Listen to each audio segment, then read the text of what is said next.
খজা বাবার কেরামতি ও জীবনকথা শুধু একটি অলৌকিক গল্প নয়, এটি এক বিশাল আধ্যাত্মিক সাগর, যেখানে ডুব দিলে মানুষের অন্তর ধুয়ে মুছে পরিষ্কার হয়ে যায়। যুগের পর যুগ ধরে তার নাম উচ্চারিত হয়েছে ভালোবাসা, দয়া ও মানবতার প্রতীক হিসাবে। মানুষ তাকে স্মরণ করে শুধু কেরামতির জন্য নয়, বরং তার চরিত্রের পবিত্রতার জন্য। খাজা বাবা, যাকে দুনিয়া চেনে খাজা মঈনুদ্দিন চিশতির রহমতুল্লাহি আলাইহি নামে, জন্মগ্রহণ করেছিলেন এক সম্ভ্রান্ত কিন্তু আল্লাহ ভীরু পরিবারে। শৈশবকাল থেকেই তার মধ্যে ছিল অদ্ভুত এক নীরবতা ও গভীরতা। যখন অন্য শিশুরা খেলাধুলায় মগ্ন, তখন তিনি এক কোণে বসে আকাশের দিকে তাকিয়ে থাকতেন, যেন তার অন্তর আগেই চিনে ফেলেছিল দুনিয়ার ক্ষণস্থায়িত্ব আর আখিরাতের চিরস্থায়িত্ব। অল্প বয়সেই তিনি পিতামাতাকে হারান। এই দুঃখ তাকে ভেঙে দেয়নি, বরং আরও দৃঢ় করে তুলেছিল।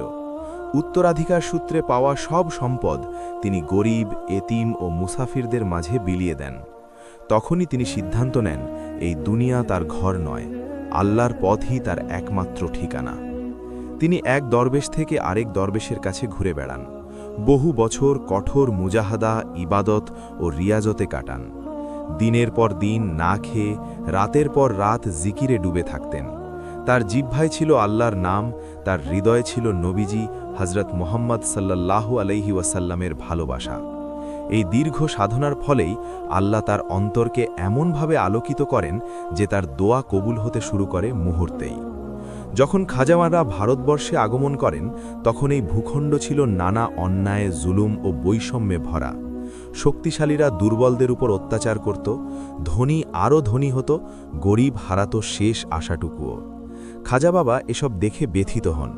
তিনি বুঝেছিলেন, মানুষকে বদলাতে হলে আগের হৃদয়কে জয় করতে হবে। যেখানেই তিনি যেতেন, সেখানেই অদ্ভুত ঘটনা ঘটত। একবার এক মরুপ্রায় অঞ্চলে পৌঁছালেন তিনি। সেখানে বহুদিন ধরে পানির অভাবে মানুষ ও পশু মৃত্যুর মুখে। কূপগুলো শুকিয়ে গেছে, মাটিতে ফাটল ধরেছে। মানুষ তাকে দেখে বলল, হে দরবেশ, যদি তুমি আল্লাহর প্রিয় হও, তবে আমাদের জন্য কিছু করো।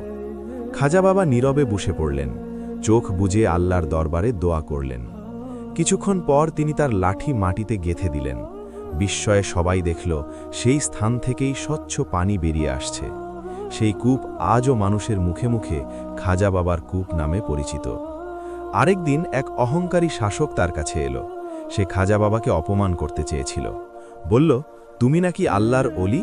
যদি সত্যি হও, তবে আমার সামনে অলৌকিক কিছু দেখাও। খাজা বাবা শান্তভাবে উত্তর দিলেন, অলির কাজ প্রদর্শনী নয়, মানুষের হৃদয়ে জাগানো। কিন্তু শাসক থামল না। তখন খাজা বাবা আল্লাহকে স্মরণ করে বললেন, হে আল্লাহ, যদি এতে কারো হিদায়েত হয়, তবে তুমি নিজেই তোমার কুদরত দেখাও। মুহূর্তের মধ্যেই দরবারে উপস্থিত লোকেরা এমন এক ভয় ও শ্রদ্ধা অনুভব করল যে শাসক নিজেই কাঁপতে কাঁপতে সিংহাসন ছেড়ে নিচে নেমে এলো। সে বুঝে গেল, এই মানুষটি দুনিয়ার ক্ষমতার ঊর্ধ্বে। খাজা বাবার খানকা ছিল মানবতার এক উন্মুক্ত দরজা। সেখানে কেউ জিজ্ঞেস করত না কে কোন ধর্মের, কে কোন জাতের। ক্ষুধার্ত হলে খাবার পেত, অসুস্থ হলে সান্ত্বনা পেত, পাপী হলে তওবার পথ পেত। একবার এক চোর তার কাছে এসে কান্নায় ভেঙে পড়ল। বলল, আমি পাপে ডুবে গেছি, আমার কি মুক্তি নেই? খাজা বাবা তাকে বুকে টেনে নিয়ে বললেন, যে আল্লাহ পাপ সৃষ্টি করেছেন, তিনিই তওবার দরজা খুলে রেখেছেন। সেই চোরের জীবন বদলে গেল। সে হয়ে উঠল এক আল্লাহ ভীরু মানুষ। এক অসুস্থ বৃদ্ধা বহু দূর থেকে তার কাছে এলো। হাঁটতে পারছিল না, চোখে মুখে হতাশা। খাজা বাবা নিজ হাতে তাকে পানি পান করালেন, মাথায় হাত রেখে দোয়া করলেন। বৃদ্ধা উঠে দাঁড়িয়ে হাঁটতে শুরু করল। কিন্তু খাজা বাবা তখন বললেন, শুকরিয়া আমার নয়, আল্লাহর। এটাই ছিল তার শিক্ষা, কেরামতি দিয়ে নিজেকে বড় করা নয়, বরং আল্লাহকে বড় করা। আজমির শরীফে এসে খাজা বাবা তার জীবনের শেষ অধ্যায় কাটান। সেখানে তার উপস্থিতিতেই মানুষ বদলাতে শুরু করে। হিংস্র হৃদয় নরম হয়, অশান্ত আত্মা শান্তি পায়। তার ইন্তেকালের পরও তার কেরামতি থেমে যায়নি। আজও মানুষ তার দরগাহে গিয়ে দোয়া করে, মানত করে, আর ফিরে আসে আশার আলো নিয়ে।